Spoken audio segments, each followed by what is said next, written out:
ברוך אתה אדוני אלוהינו.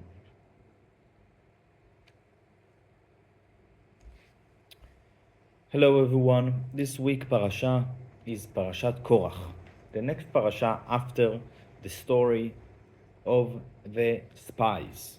I will go quickly about the stories of this parasha and also last week's parasha because they are connected. Last week we learned about the story how Moses and the Jewish nation sent 12 spies to the land of Israel to explore, to tour the land, to know if it's easy country to conquer or it's hard, how are the people there, how is the land itself. The spies, the 12 messengers, spies that the Jewish nation sent, came back with bad news. They did not like what they see. It was too hard to conquer, according to their opinion. And they basically convinced all the Jewish people almost that it's not a good idea to go to Israel, and even God himself cannot perform miracles there inside and cannot win the wars. And the Jewish people was punished. We explained last week that how can all the Jewish people be convinced in those things after they saw all the miracles that God did? And basically, what was the purpose of the 12 messengers? How Moshe sent people that they are not good people, they are not believers. What's going on? The messengers were not fit to the mission. And the answer is that Moses sent righteous people, good people, believers. And they knew the power of God, but they had one mistake that led to many details. The mistake was that they divided the life in the desert and in Israel, and they said it's very different. And in a way, they were right. In the assumption, they were right that it's going to be different. What is different? Different is that in the desert, we are not working, we are not doing anything physical. We're just learning Torah from the mouth of Moshe, means directly almost from God. We're learning Torah all day. We have man, food from God, clouds protecting us. This is the life in the desert. Going to the land of Israel means work, nature. Work hard for your money, for your income, in order to live, and in this life to be also connected to God and to do all the mitzvot. And that, first of all, was frightening to those holy messengers, because they preferred to stay in the desert and live in a sanctuary, to live in a closed area connected to God, learning Torah. And that was a mistake. And they also thought that God cannot do miracles inside this realm of nature. Realm of miracles is the realm of the desert, and this is where God performs miracles and wins wars. But when we will go into Israel, there will be less miracles. And that was also a mistake, because God still continued to do miracles, just in a different way, in a way that they are connected to nature, that they are part of nature, as we see also in Israel today in the last war. Thank God for so many miracles. But not the splitting of the sea, but miracles in nature. So this is what we talked last week. Our parasha seems to be totally different topic. And what is the topic? Came one person, very important figure, great rabbi, and even a holy person as well. He was the first cousin of Moses, and he declared that he not agree with the hierarchy. First of all, he said, why we need such a hierarchy? Why we need Moses to be the leader and the president of the nation or the king of the nation? And we need Aaron, his brother, to be the high priest. Something here doesn't make any sense. And he came against it. Either he wanted to be the high priest, or he was all against priests. And the Jewish people became very divided. And that was the story of the parasha.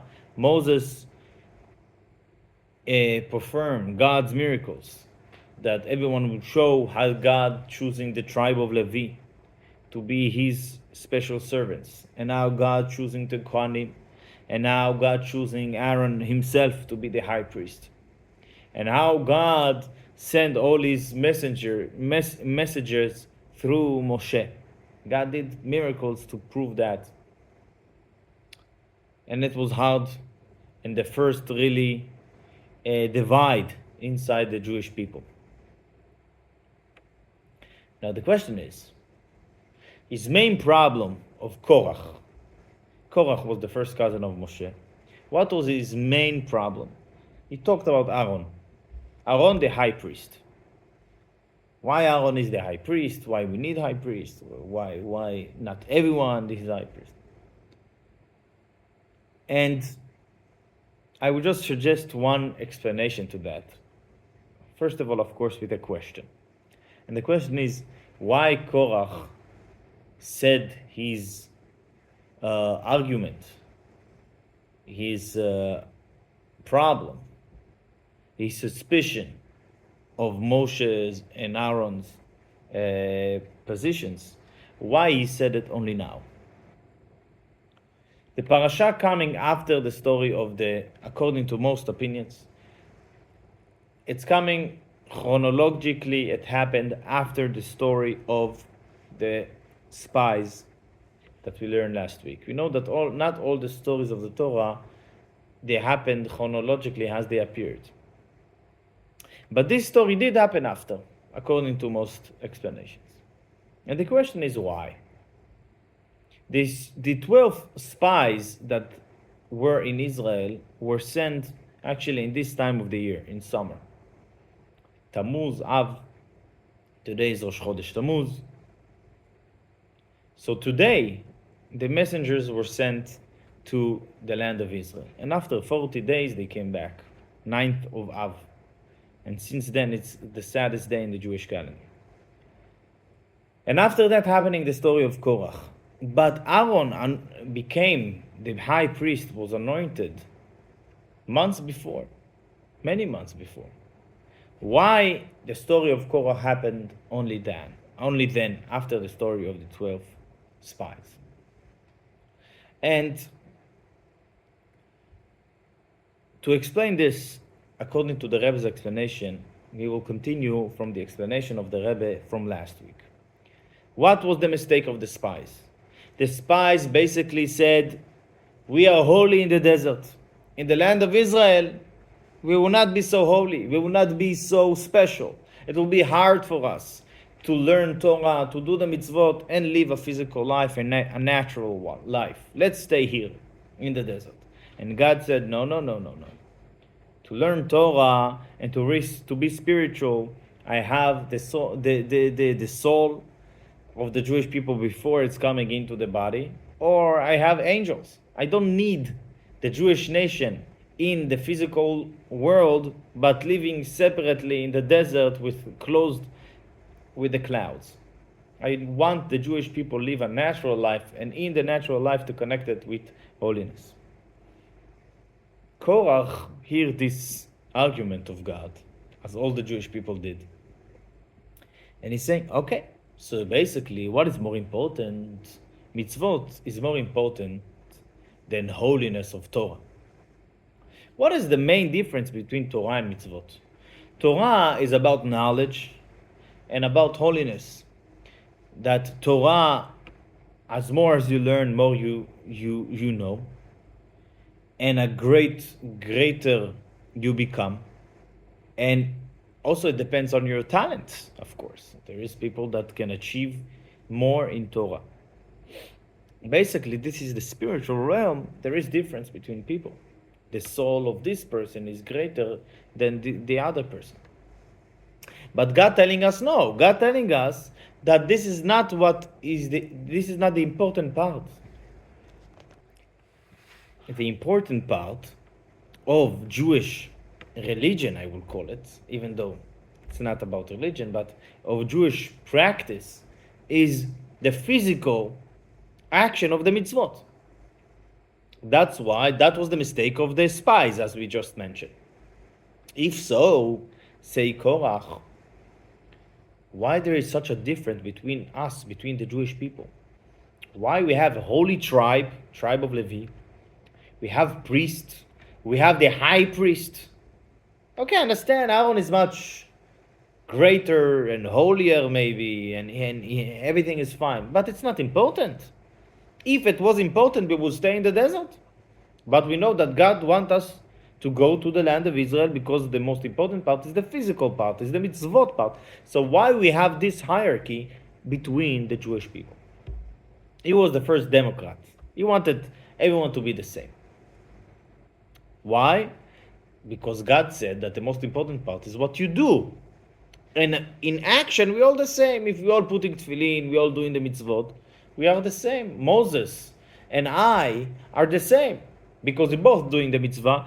True, Moses have more knowledge about the mitzvah, more understanding about the mitzvah, more feelings, holy feeling, love and fear and respect of God and understanding and holiness, and his soul is revealed and he's connected with God. But it is all spiritual.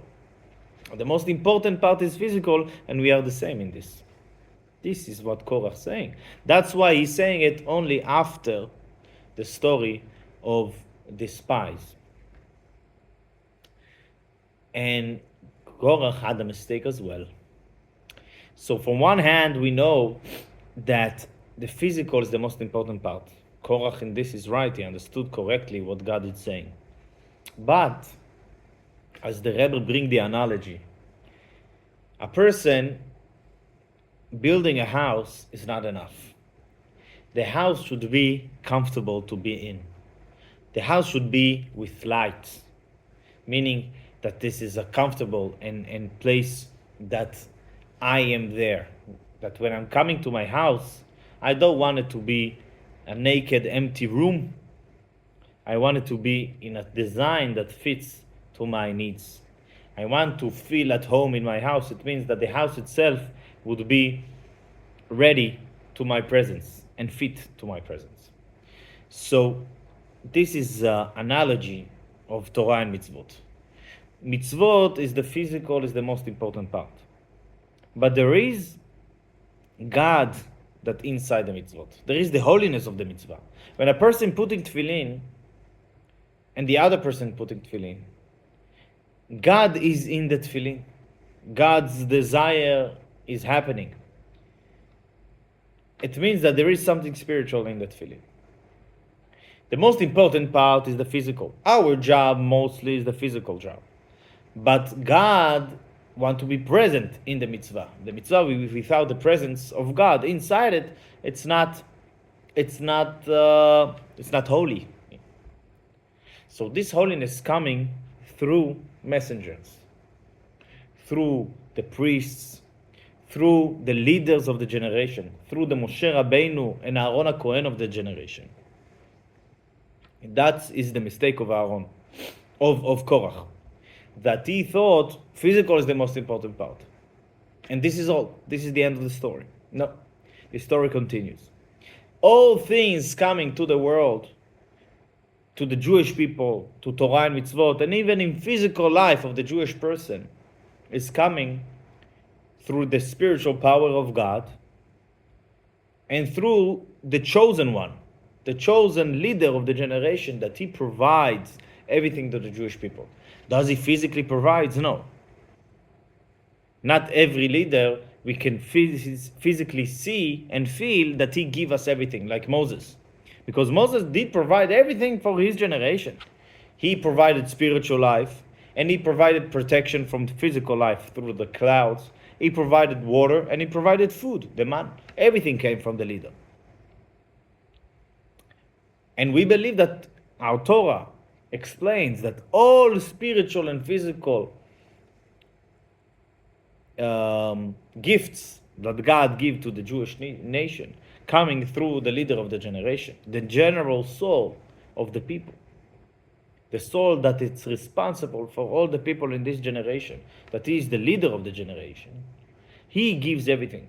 Do we feel it? No. But this is how it works. And this is the mistake of Korach, that he thought physical, we are the same. This is the most important part. No. Spiritual exists. Spirituality exists. And it's coming through the chosen person from God.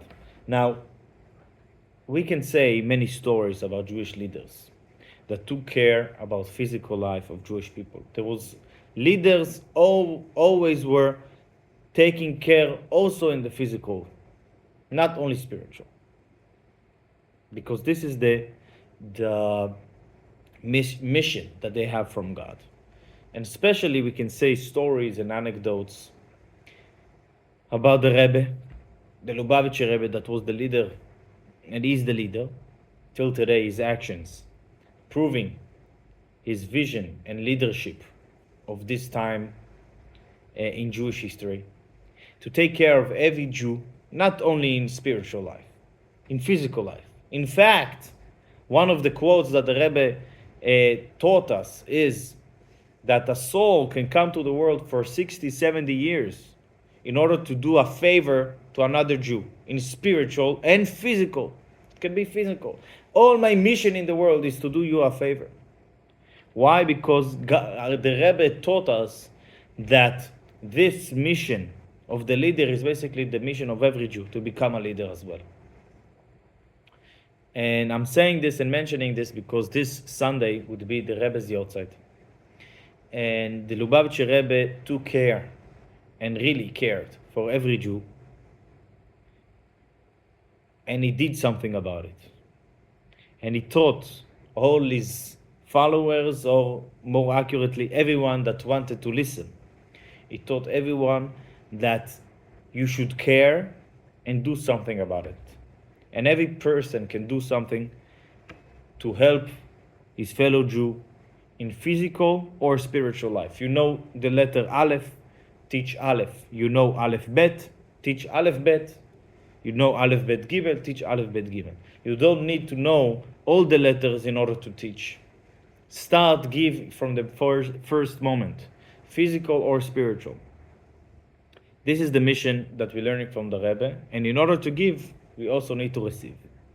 Because a person that only gives, how much he can give, in the end, the cup is getting empty. That's why you always need to learn, always need to upgrade your knowledge and actions in order to expand your influence on others, your family, yourself, your co-workers, and to be proud Jew that gives and gives and gives in spiritual and physical, like the leader of our generation, that it was clear that he's taking care of all the Jewish people of this generation.